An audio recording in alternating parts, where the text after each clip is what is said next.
back on the 4K train yet again, and I was lucky enough to get a copy of King of New York, a movie that I am really fond of, Abel Ferrara's 1990 classic, which after this watch I am more than willing to say masterpiece, because I just utterly love it.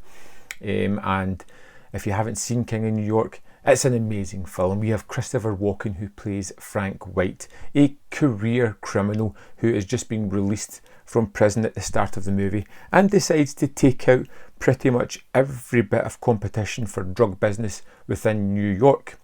But it's a Robin Hood story. He is willing to do the most heinous and nasty things to eliminate the competition, but he's going to give back to the community. He wants to make sure that the fat cat politicians who are only looking after the wealthier suburbs of New York pay more attention, have more amenities that people in the poorer suburbs need in this community, and that's what he is going to do.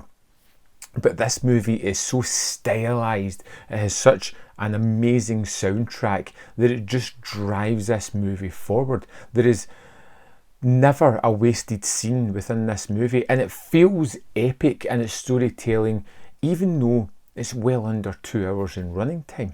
And you get this mesmeric performance from Christopher Walken, who just commands the screen whenever he's on there. You're never quite sure what he's thinking, but you know that his mind is always working, it's always ticking over.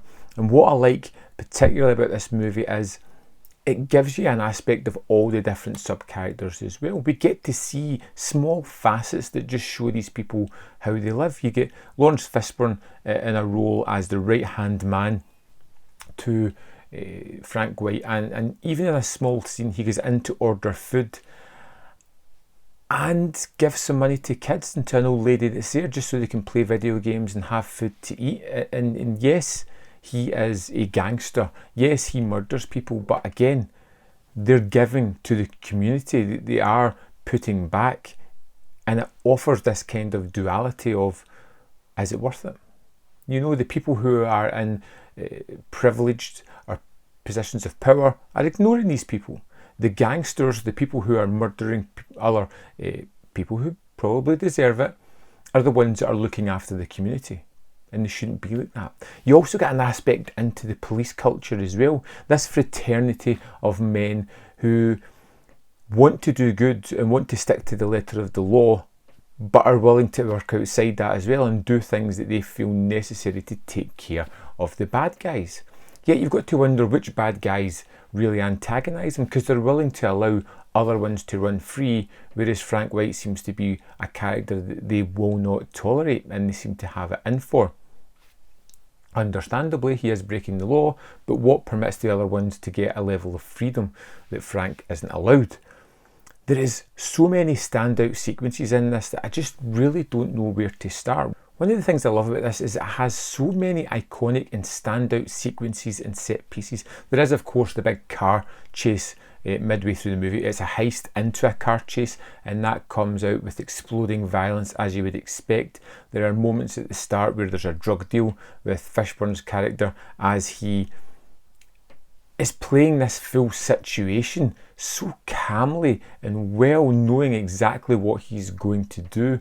There is this constant racism as well throughout it, whereas you see Frank White, who is happy to have whomever work for him. He doesn't seem to care what creed, colour, anything people are. He's just wanting people who are loyal and willing to give back to the people who need a little bit of help.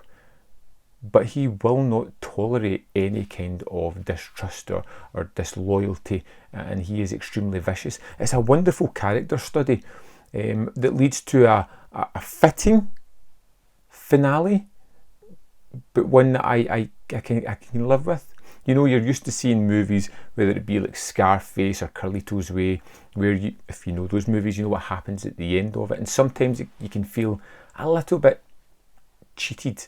Whereas I feel like King of New York finishes in such a finite way that I like, and you get this lovely photography of New York in certain areas of it that's unusual and shows you a different kind of side to the city.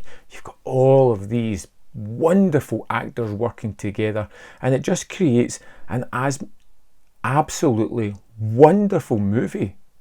I captivated, absolutely captivated. You know when you're sitting in front of something that's super special, when it instantly grabs you and you can't tear your eyes away even for a second.